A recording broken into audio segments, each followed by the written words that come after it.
السلام عليكم ورحمه الله وبركاته. معكم خالد من قناه محمد المصريه، وفيديو جديد كالعاده ولقاء مع ابو حبيبه. طبعا ابو حبيبه عنده جميع انواع الطيور وحاجات ثقه تمام وحاجات مميزه وهي مش موجوده في السوق. هنعرف دلوقتي مستويات بالنسبه للمستويات اللي عنده، مستويات مش موجوده في السوق واسعار كويسه برضه للمتابعين. بسم الله الرحمن الرحيم والصلاة والسلام على سيدنا محمد. صلى على الحبيب قلبك يفيد. طبعا النهارده في طفرات في السوق، في انواع رفعت جدا وفي انواع اختفت وفي سحب على انواع معينه وفي ركود في حاجات معينه. اللي عنده طير دلوقتي يعززه، وبرده نصيحه اللي عاوز يجيب اكل ما يجيبش كميات ويخزنها عشان الاكل هينزل ان شاء الله بمشيئه المولى. بل كان بدا يتحصد، بدا ينزل، الاسعار بتاعته هتنزل، محدش يقول انا هخزن اكل عشان الاكل غالي. ان شاء الله خير، وهنبدا ان شاء الله تقريبا الكوكتيل اللاتيني اللي ما كانش موجود وكان بقاله فتره مش موجود. النهارده بفضل الله نزل حاجات حلوه بريلات، هي اسمها مش بريل، بر. ركز في الكلمه بر عشان ما حدش يعرف. بريل ده يا اما بتشربه يا اما بتغسل بيه مواعين، مالناش دعوه بيه. خالد ضحك. قال لك خالد ضحك. طب يا ابو حبيبه بالنسبه للكوكتيلات دي، لا يا ابو حبيبه مشغول معلش.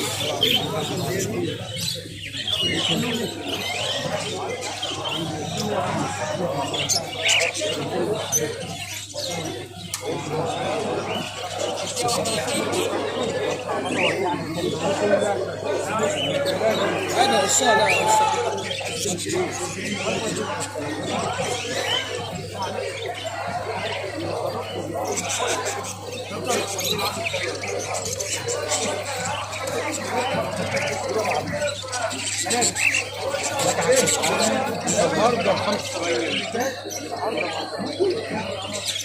ابو حبيبه خلص بيع البلابل اللي احنا واقفين عشان تعرف بس انا وشي حلو عليك. ادي خلصت بيع البلابل اهوت، بس انا وشي حلو عليك. الفيديو اللي فات بعت القص اللي هو السان كونيو.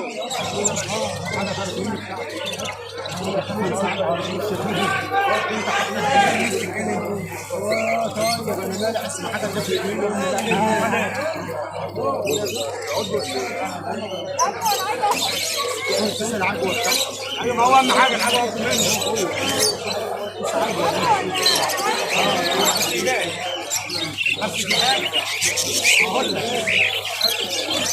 ابو حبيبه. وبالنسبه للبلابل متاح بلابل برضه؟ متاح بلابل؟ بلابل ان شاء الله، بلابل كبيره مغرده بقى لها 6 شهور. معانا الراجل المحترم دوت حلو.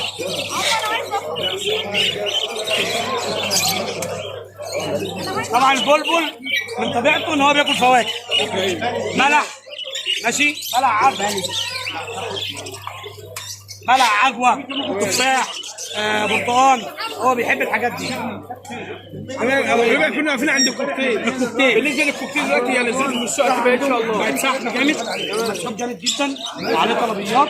انا عندي مشكله يتمشي بالكوكتيل. مش حته تتمسك، معلش انا لو عندي 10 قصوص استنضف منهم 3-4 قصوص ليا المزاجي واطلع الباقي، بحيث ان ده يجيب شغل، حسن مستواه.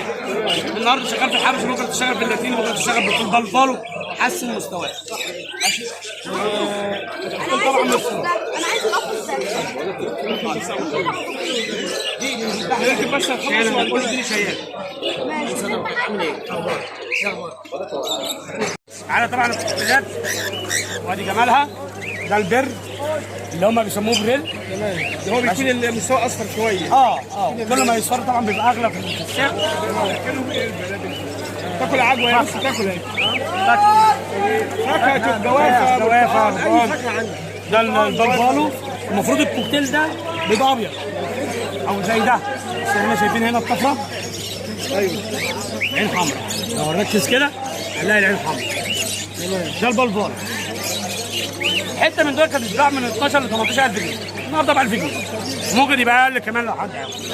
معانا التركيبات والبجيهات بجميع انواعها.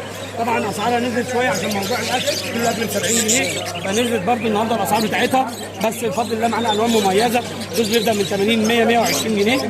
معانا الانجليزه. انا شايف عندك ما شاء الله مستويات كويسه بالنسبه للناس. بسم الله ما شاء الله. صلي على الحبيب قلبك كتير.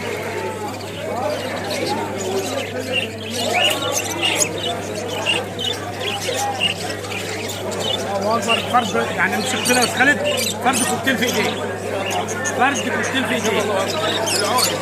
العود بص عاملين ازاي يا رجاله، فرد كوكتيل في ايديك. بص كده يا استاذ خالد الفرده الثانيه، بص فرد كوكتيل. والله احنا لو فكرنا يعني بسم الله ما شاء الله.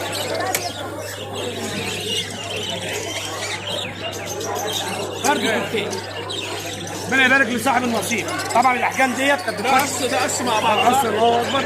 طبعا الحاجات المستويات دي بتخش معارض ماشي بفضل الله متداوله اهي في السوق، اللي عاوز واللي غاوي واللي حابب. طبعا كل حاجه لها سعر. رقم ابو حبيبه طبعا يبقى موجود معانا في الوصف، واللينك بتاع القناه بتاعته، الرقم واللينك بتاع القناه.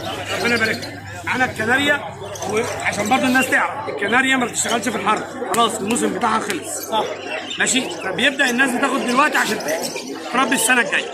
الموسم بتاعها بيبدا من شهر 11 لغايه اخر شهر اول شهر 5. بعد كده في الكناريا تحصل فيها حاجه اسمها طرح ريش او القلش، تبدا الراحه بتاعتها لغايه شهر 11. طبعا بياخد الكناريا دلوقتي يقول لك شغال، اقول له انت حر. واسعاره بدات تنزل شويه عشان الحر. ماشي، الجزء اللي كان ب 700 النهارده ب 600 و650. مستويات معانا اللاف بيرد طبعا.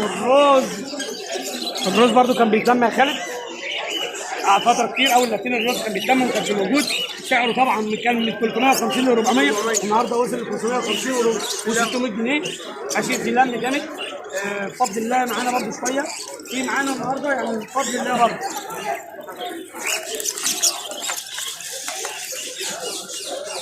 لا شوف ده من بعيد هيقول البين، لا ده مش البين، ده زبلت عين سودا.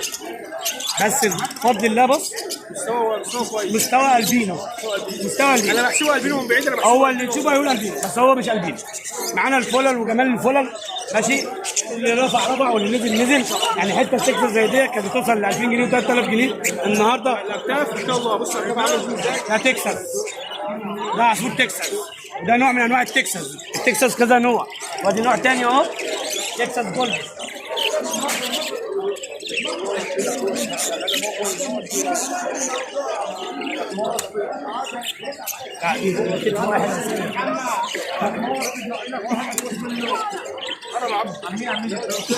الله اكبر.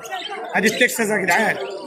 الجوز كان بيوصل ل 1000 وشويه، النهارده الجوز ب 700 جنيه 600 جنيه كمان يا استاذ المتابعين.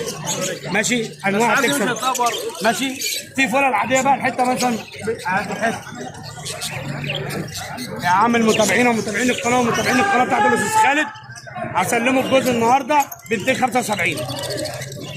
لا يعني بص برضه في حاجه هنا اللي ورده يعني كلر ورده ماشي. عامل كام الجوز. معانا حاجه هنا بفضل الله، حاجات الوان بقى مميزات بقى يعني. بص الالوان دي قرب كده. بص الالوان دي الوان ما شاء الله. حته ب 200 جنيه ماشي. ده خضيري، ومعانا الخضيري النهارده اخر حتتين بعد بدل 120 100 جنيه. قرب عليهم كده. معانا الزبره، والنهارده برضو في لم زبره، ومطلوب الزبره جامد جدا ومش موجوده. الزبره رفعت جامد، الجزء اللي كان ب 70 و 80 جنيه النهارده وصل ل 120 و 130 جنيه. في حاجات وصلت ل 150 جنيه. طبعا في تركيبات منها كتير، في الاورنجات والحاجات دي تبدا من 250 ل 500 ل 1000. الزبره والكوكتيل دلوقتي مطلوبين. زبره وكوكتيل ولاتيني روز مطلوب في اللم. تمام. طبعا في حاجات وقفت زي ما احنا قلنا ماشي. الجوه النهارده مطلوبه في اللم، مفيش جوه. يعني انت كنت تشوف الجوه معايا بفضل الله سلمتها كلها. الجرينات ربنا كرم سلمتها كلها النهارده.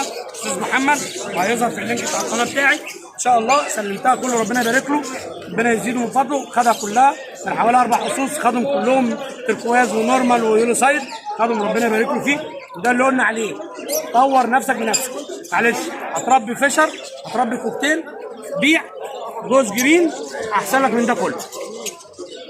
ده بدايه ان انت تبدا خطوه في البغبغانات. صح. مش هقول لك بقى صح تطور المستوى. مش هقول لك خش على الزنجلاري، مش هقول لك خش على الدولار الامريكي، لا يا عم ابدا بجوز جرين ب 3000 جنيه. الزغلول النهارده الباتش بيتباع ب 700 جنيه و 800 جنيه. يبقى انت المستفاد. والاكل طبعا غالي. الاكل يعني. رفع احنا قلنا بقى ماشي. ده المذبوح صح؟ ده المذبوح. طبعا الذكر بيتميز بالذبحه بتاعته، النتايه ما فيهاش ماشي. ومعانا الحته البرر ده البغبغاء القزم من الناس اللي هي مش عارفه يعني ايه، ده اسمه بغبغاء القزم. هو الشبيه قوي للفشل، بس اللون بتاعه مختلف، شايف لونه جميل وشكله كمان ده ليه طبيعه ان هو ممكن يتكلم كمان ويتروض. ماشي، عصفور لذيذ وحنين وفي منه الوان كتير. ماشي، اسعاره مش غاليه قوي، ممكن يبدا من 1500 ل 2000 ل 3 حسب مستواه الجوز. معانا الريدرام ومشاكله ان هو بيقلب على بعضه، هو طبيعته كده الريدرام. يعني انا معايا ذكر هنا الحمد لله، بعد ما النتايه كانت شغاله ومعاه مظبوطه ودخلت العش مسكها كلها بمعنى كلها. هو يعني مشاكل يعني النظام هو عاوز يشتغل والنتايه رافضه، وانا قفلت العش عشان الحر، فهو عاوز يتجوز، هو كده. فهو مثلا ان هو ممكن لو لاحظ ان الفراغ بتاعك طالع الكرة ذكر، بس مش في اول ما تطلع، يعني لو سبتها فتره لو بدات تبان تلون قدام يبدا يهاجمها. صح، بسمع هو بيبدا يضرب بيهاجم الذكور حتى الفراغ بتاعك. معاك معاك زبره برضه، زبره هنا بلاكات اهي، زبره بلاكات وزبره اورنج وزبره بيضاء وزبره قطنه وزبره هاف اورنج وفي جولدن فينش.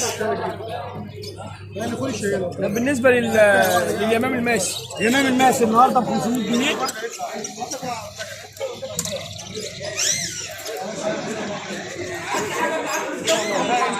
ده يمام ماشي عادي، ده الحبش وده السيلفر 500 جنيه جوه. ماشي، في يمام ماشي صفعات النهارده بيبدا من 3.5 ل 4. ممكن تورونا كده يا ابو حبيبه؟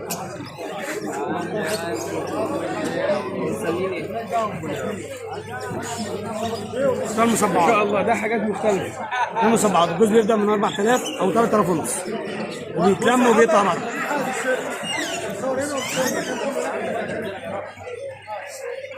الكوكتيل الحبشي النهارده بيتلم ب 350 جنيه، الهزبلات بتتلم ب 400 450.